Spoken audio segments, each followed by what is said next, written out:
All right, guys, welcome back to the Canadian Real Estate. Oh, no, we changed it. The Canadian Wow. You don't even Economy remember. and Estates podcast. I feel like we haven't even been introducing our new name. I know. I No, feel we had a like few we times. should watch our previous episodes. I know. It's so Maybe I'm just ingrained screwing in it our up. head. I know. Anyways, guys, we appreciate you being here. If you want to work with Brooke and myself selling real estate in like the GTA, Hamilton-ish area, book a call down below. First link in the description. We'd love to work with you guys. That's our pitch. The election's obviously so close.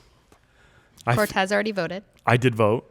2 million people made it out for the... No, 7.3 million. It was... No. Yeah. When it closed... The advanced polling, it was... The advanced polls went to 7.3? 7.3. That's yeah. a lie. No, it's not. The previous one was 5.8. Maybe it was the one day. The one day was 2 million people showed up. Sorry. Yeah, that's okay. Yeah. It was the biggest turnout in history. Yeah, well, 7.3. I'm shocked by that. I didn't even for know advanced polling. So what is that trend? A lot of people are speculating on it. Is that it means that a lot of people want change. Yeah, it will. Polls don't reflect that, but that's what people are speculating it means. I still think Carney's going to win. Stating it for the record. Brooke thinks Carney. My hopium is that Pierre still takes it. Cortez has a massive banner. Cortez lives in a condo, and he has a massive balcony with a banner. It's a flag. Banner flag across his entire balcony. He sent me a photo and said, "Do you think people hate me?" It's a reminder for them to vote. I'm not the person that gets upset if you vote for somebody else. I just think that I love seeing the advanced polling.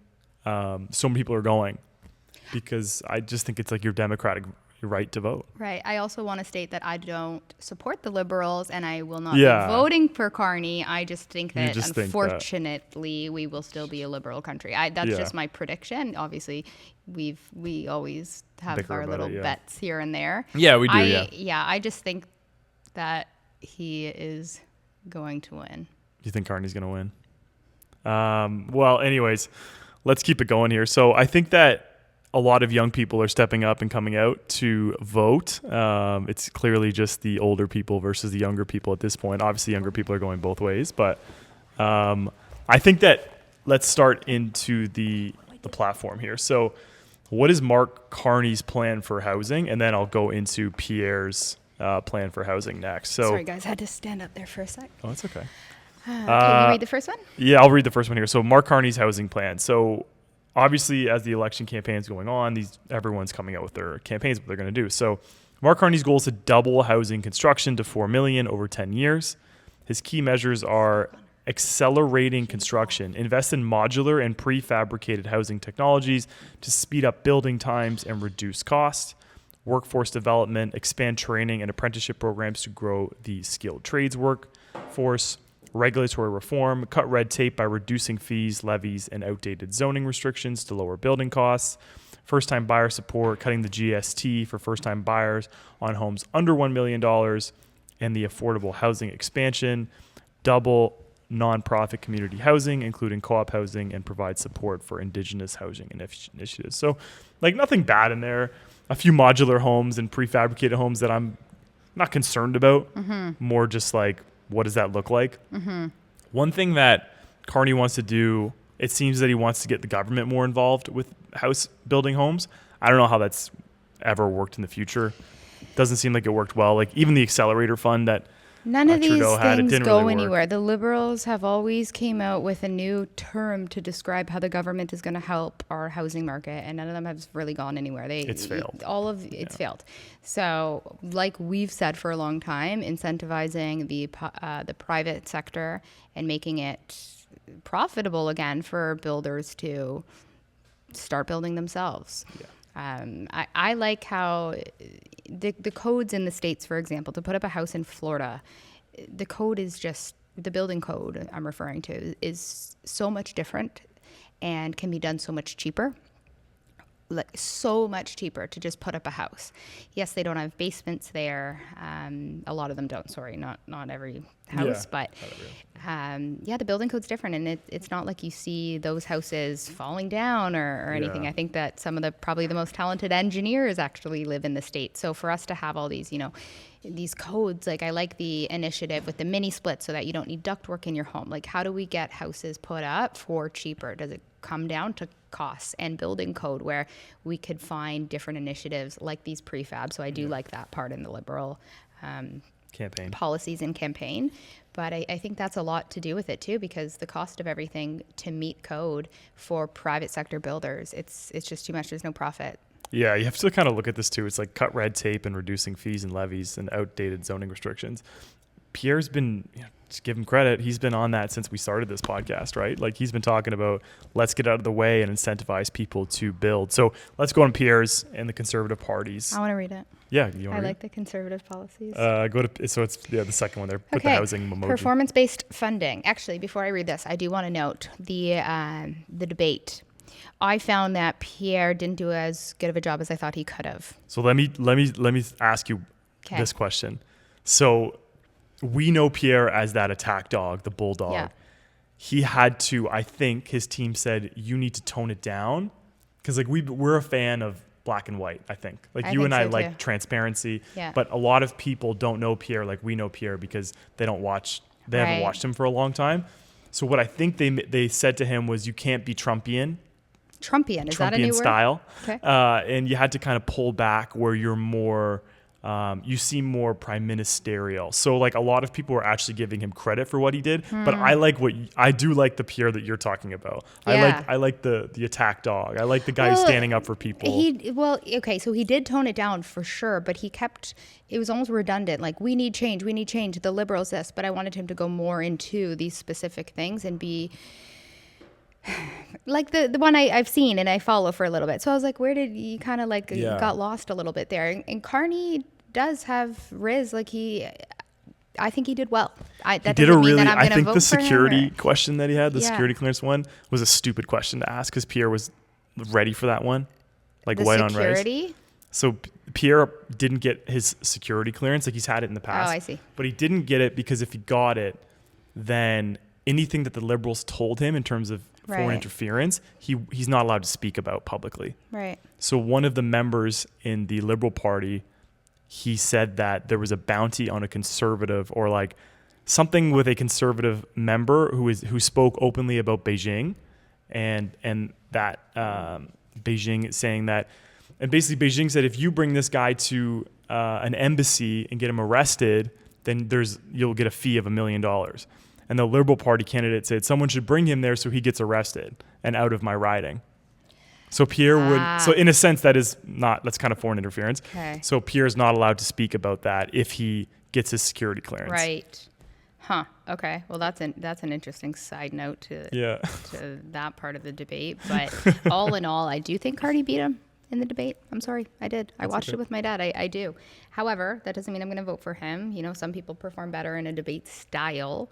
I actually think Carney did the worst out of all of them. I think that the Quebec guy did really well. The Quebec guy did do well. Yeah, I think Carney... I like him. He's funny, hey? Yeah, Carney stumbles over his words, and like I get it, because he hasn't been like in front of like doing interviews, and hasn't get like, he's very like sometimes I catch myself doing it. I'm like, I do it too. So I need to get better. Yeah, it's hard to do. So that's where I felt I just did it right there. That's where I felt like he kind of lost it. But yeah, go to Pierre's. Okay.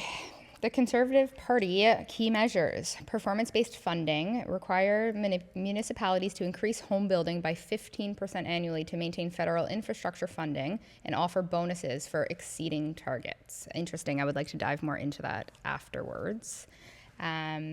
Regulatory penalties. Implement a NIMBY penalty. Interesting. That's funny. System allowing citizens to report municipalities that block new development. So NIMBY stands for not in my backyard. What's the Y? NIMBYism is not in my backyard. I actually don't know. Yard. Oh, BY Oh, yard. but BY. Backyard. Thanks, producer Nick. Producer Okay. Nick, thank you. So that's basically like we talk about some of the boomers in our old neighborhoods in Oakville where, you know, they want all these new developments for their kids and grandkids, but not in my backyard. Yeah. So that's just essentially Anywhere what that but means. here. Yeah. So basically these regulatory penalties implement a NIMBY penalty, allowing citizens to report municipalities that block it. Okay, tax incentives. Eliminate the GST on new homes priced under $1 million and affordable rental units to stimulate construction. This one I've spoken about before. I think he upped that to 1.3 million. Okay. Well, either way, I don't necessarily love it so much because there isn't GST on new homes already if you're moving in. And yes, it could be passed down that break in price to the consumer if it's already built in, right? It is built in. The builder must pay it, but the buyer doesn't already have to pay it, right? Yeah. So does that break get passed to the buyer? Any tax cut not? is good, I think. It is good, yes, but it's for the builder. So, okay, so back to my point, it is incentivizing builders to build more, but then do the buyers that need houses have that break too? Yeah. I think both of them should have a break. Well, how bad pre-construction's doing, I think that the builders would bring the prices down. Isn't this already in effect though? No, it's not. Yes, I think it is. It's in effect on rental units. There's so no purpose-built rentals. They get tax breaks on, and then we've seen a boom in the Liberals put out a no HST on new homes. It's not. It has not been implemented yet. Okay, but the Liberals were talking about that. Yeah, they have a platform, and so does the Conservative Party. Okay, the federal asset utilization: sell 15% of federally owned buildings to create affordable housing. Okay, streamlined approvals, mandate faster permitting processes, and hold agencies accountable for meeting strict timelines. So basically, what we're seeing is that, you know, both policies, they're better than what we've had in the past. Pierre is more private sector building. Carney is more government building. So that's kind of the difference. That's always been the difference kind of between liberals and conservative. Yeah. Public sector versus private sector a little bit. Yeah. Now you have to understand that like what Pierre is saying is important, where he says, I need to incentivize provinces, municipalities to build, because there's three levels of government, right? Like you might blame the liberals, but you also have to blame the conservatives too in Ontario. Oh, 100%. And then if you live in Oakville, you have to blame the municipality as well. So there's a lot of blame to go around, but everything comes from the top down. I always believe that. So if Pierre incentivizes these provinces, municipalities to hurry up and build, I think it'll streamline things. And I think it'll make permitting faster, because permitting is when I talk to people who build a lot, that's what they do for a living. Permits are the worst thing ever. Oh, it delays, it costs money. And at the end of the day, who gets hurt? It's, you know, the people that want to buy the house or the people that want to rent it. So, right. And like, keep in mind, there always has to be people that own the houses and people that rent houses, right? There's always going to be that. There's always going to be that. There's always going to be that no matter what. Homelessness has totally increased, and I think that has to do with not only just the price of housing, because houses have come down to 2019 levels where homelessness wasn't this crazy. It's everything, right? It's not just the housing market that needs help, essentially. Because if you think about it, yes, homelessness has increased, and so has the amount of houses. Immigration has slowed down. Are we looking at Canada as not everyone has a place to live? Yes, there's homelessness because I think they just don't have work and there's other factors at play. But basically these new construction starts, and why everyone is talking about it, because they want house prices to come down, not necessarily more inventory, because the market is so slow. There's tons of inventory. It's a matter of affordability rather than we need more houses, because there's a lot. But you still, incomes are not keeping up with house prices. Like house the prices amount of inventory. If you increase inventory, then demand goes down, prices come down. Yeah, exactly. So or you focus on both ends, right? You focus on making a more productive economy where wages are going up, and then you're focusing on controlling your immigration numbers. I think more of that needs to be spoken about. Everyone is saying the housing market. it's a very slow market. There is 1 million rentals out there in the GTA, tons of listings out there. So it's not that people don't have a place to live. Rent prices have come down to 2019 levels where this wasn't necessarily really talked about. They're not affordable. It's not affordable because our wages and everything else, the cost of living is so expensive. So if we bring the cost of living down, do home prices, is a $700,000 house an affordable price? It would depend on, right? It depends on income, right? But then all of the investors, and Canada is built on real estate investments. If it comes down less than that, I think that's a bigger problem.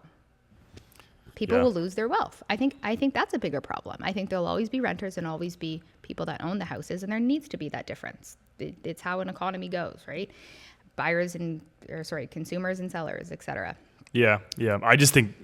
I think that we're headed for price decline more than price increases. I think that's the way I see it going more. If we do build and we do cut immigration, then what's the driver of house prices? It would have to be very low interest rates. So unless that comes, if we stay in the threes, right? You stay in the threes, immigration's coming down.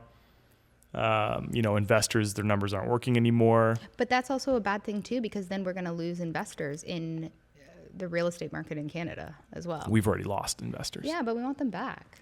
Yeah. I sold my condo. Am I going to buy another house? Maybe to live in, but as an investment, can I find a different investment that's better? And is it going to be Canadian or not? I don't want to have to think about that. I think we should focus on getting young couples who want to have families into these homes rather than focus on investment. And I'm just playing devil's advocate here. Trust me, I'm very on the conservative side. I understand. I work with a lot of first-time buyers, and I get it. But as a devil's advocate, if you are a first-time buyer and you're a couple in your late 20s and your salary's $70K each, $140,000, you're buying a house for $700,000 in Hamilton, 45 minutes outside the GTA. An hour outside the GTA. That is affordable. Your mortgage is like $3,000. Yeah. I'm not disagreeing with that number. But what about someone who wants? Could it be more affordable? Yes, but yeah, I agree. But again, your $700,000, say that their combined income is even $150. You're still 153. You're still 5x income. You're still too high. So but are versus house prices ever going to be 3 times your income if you're I don't on know. a normal wage? I say no. Yeah. And I say that's probably not even good for the rest of the economy if that happens. I don't know for sure, but the way things are going now and the supply coming on and investors being very underwater and being forced to even look at the condo market, things are looking downward than upward, that's for sure. Right. So if you were a politician, you had to look at it, the amount of people that own houses and have their wealth tied up in their house versus the amount of people that want, quote, to buy their first home. Okay. But there's a lot of rentals that maybe the rental market can continue to come down with the amount of inventory and immigration slowing. What is more important, getting these new people into a house because they want to buy an affordable house, or making sure that the majority of Canada whose wealth is tied up in real estate? But why can't that person lose their wealth in real estate, but then what they go to buy when they downsize is cheaper? I guess so. It's a lot of if you bought it for $1 million, now it's 1.5, and then it's going to sell for 1.2, but you're going to go buy something else that brings you down. I don't feel bad for that person. I feel bad for the couple who But what if they bought that kids. Because they projected that real estate is a safe investment in Canada? But it is safe. You 10x your money.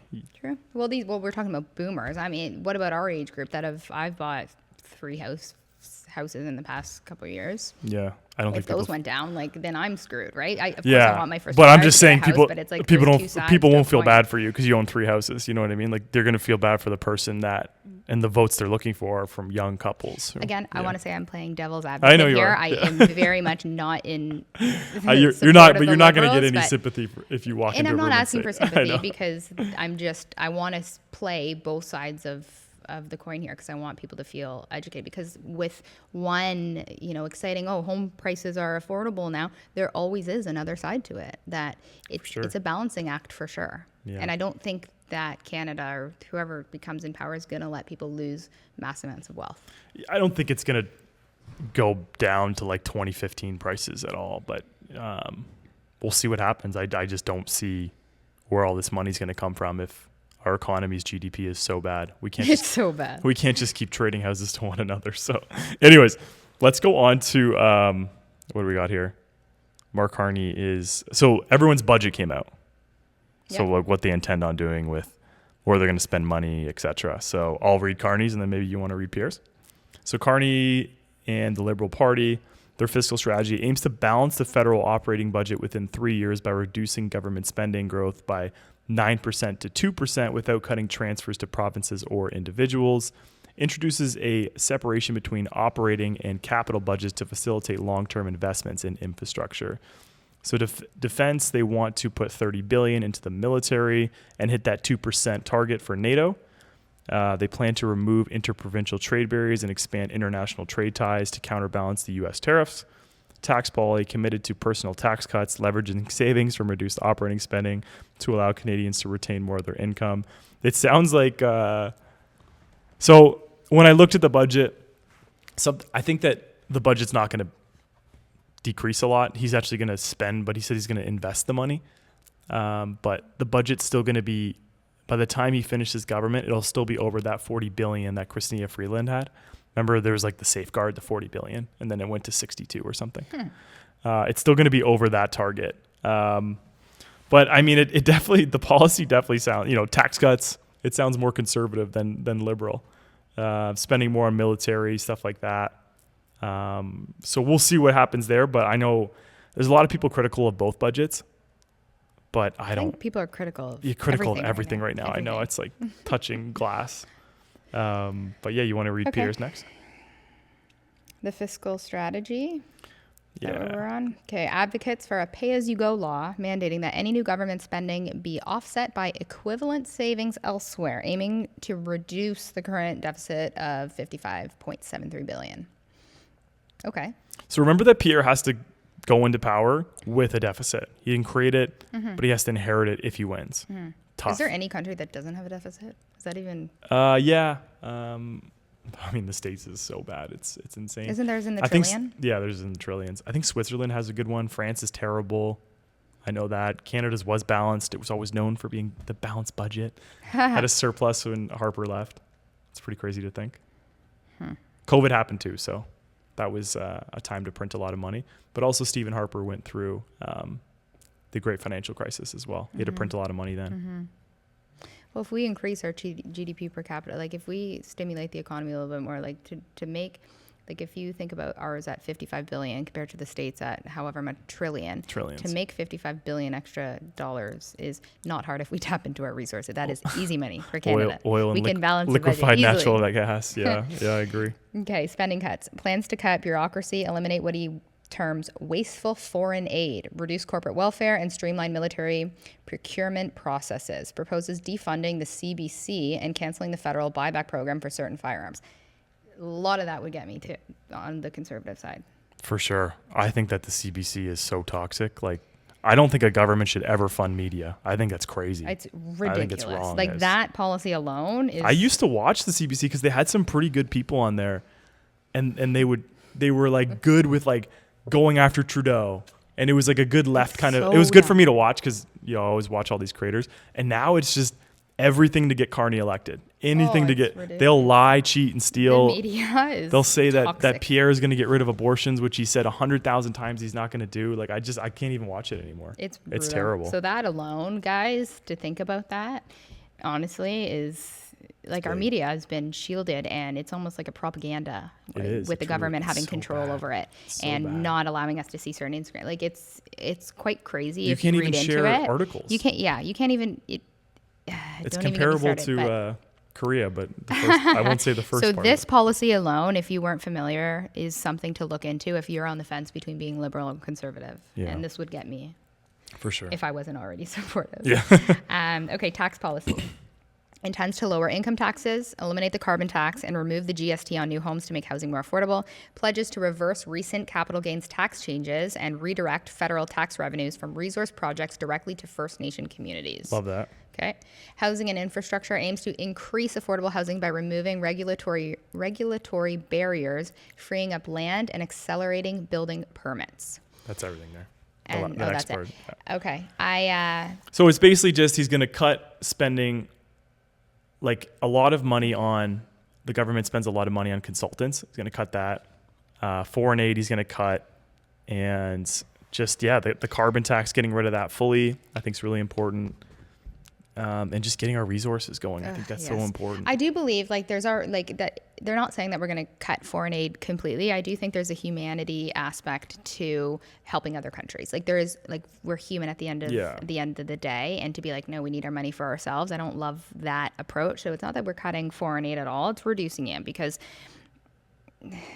it's got to go to projects that like make sense, in my opinion. Like sending it, like when I look at these projects that they're, and you can look it up too, the description of it is wild. You're like, where's this actually going? Like, this doesn't make a lot of sense. There's a lot of corruption. When the States needs water bombers because California is on fire, please spend that money. I agree. Oh, 100%. So we're not, anti like things like that, I agree. It's just like when I see these, and I'm not going to say what they are because we'll get canceled or whatever, but when I read the headlines of them, I'm like, this is not going anywhere. Like, and in my opinion, when you have food bank usage so high, homeless people, drug overdoses, like let's keep that money here. And if we do have a surplus one day and we can help other countries, for sure.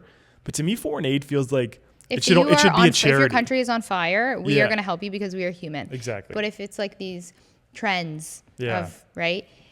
So these trends, but there's people at home who need it more right now. I would help seniors who are struggling, young addicts I would rather help in Canada. More money for, single mothers who need to feed their kids who are at food banks, or just people who are at food banks because they can't afford their food. I'd rather that money stay here. So that's just my opinion. I agree. So he's going to cut some of it, not all of it. Of course, we are not anti-foreign aid. I am for foreign aid. If we have the money and if it makes sense. Even if we're in a deficit, I still support foreign aid because, again, humanity aspect to this world, we are all part of planet Earth. But to hurt our country for things that aren't directly, obviously saving lives with the money, that's what I don't support. I agree. All right. I think that's everything for the election. Like I voted early. There's a big turnout. It excites me.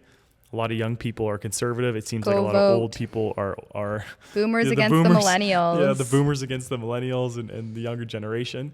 I think that also another thing is that I think more households, like when you have the boomers voting, like they're diehards, they're going to show up, doesn't matter. But when you have households voting, there's more people in households that are younger, if you know what I mean. Yeah. Like there's people messaging me like, oh, my 19-year-old son went out and voted. Good. All of his friends are voting. Like that's pretty, I don't even know if I voted when I was 19 or whatever. Like I don't even remember. Well, no, it is a good turnout. It really signals that people want change because 5 years ago, like I always voted, I did, but you never heard this much. So people are up in like, hey, we need change. So it's who said Canada needs a revolution?